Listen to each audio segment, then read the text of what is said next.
Champion ট্রফির ফাইনালে মাঠে নেমেই রোহিত কোহলিদের ব্যতিক্রমী বিশ্ব রেকর্ড। সচিন টেন্ডুলকার, সৌরভ গাঙ্গুলি, রাহুল দ্রাবিড়দের রেখে যাওয়া ছাপটাই ভালোভাবে ধরে রেখেছেন রোহিত শর্মা এবং বিরাট কোহলি। দুজনের ব্যাটে চড়ে ভারত বিগত সময়গুলোতে দেখেছে বহু সাফল্য। গেল বছরে দুজন মিলে জিতেছেন টি-20 বিশ্বকাপের শিরোপা। আজ নেমেছেন আরও একটা ফাইনাল জয়ের মিশনে, সেটা 2025 সালের আইসিসি চ্যাম্পিয়ন ট্রফি। আর এই ফাইনালে মাঠে নেমে নতুন এক বিশ্ব রেকর্ড গড়েছেন ভারতীয় ক্রিকেটের বর্ষিয়ান এই জুটি। আইসিসির স্বীকৃত টুর্নামেন্টে সবচেয়ে বেশি 9 বার ফাইনাল খেলতে নামলেন এই দুজন। পেছনে ফেলেছেন যুবরাজ সিংয়ের 8 ফাইনাল খেলার কীর্তিতে। 2007 সালে টি-20 বিশ্বকাপের ফাইনাল দিয়ে আইসিসি ইভেন্টের ফাইনালের সঙ্গে পরিচিত ঘটে রোহিত শর্মার।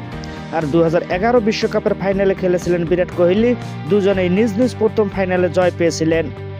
এরপর দুজনে মিলে খেলেছেন 2013 চ্যাম্পিয়ন ট্রফি, 2014 টি-20 বিশ্বকাপ, 2017 সালের চ্যাম্পিয়ন্স ট্রফি, 2021-এর টেস্ট চ্যাম্পিয়নশিপ। এরপর 2023 থেকে 2025 সালের মাঝে খেলেছেন আরও 4টি আইসিসি ফাইনাল। যুবরাজ সিং খেলেছেন 8 ফাইনাল। রবীন্দ্র জাদেজা আজকের ফাইনাল দিয়ে স্পর্শ করেছেন তার কীর্তিতে। 7টি ফাইনাল খেলেছেন শ্রীলঙ্কার 2 কিংবদন্তি কুমার সাঙ্গাকারা এবং মাহেলা জয়াবর্ধনে। রোহিত এবং কোহলি নিজেদের ব্যক্তিগত এবং যৌথভাবে প্রথম ফাইনাল জয় করেছিলেন।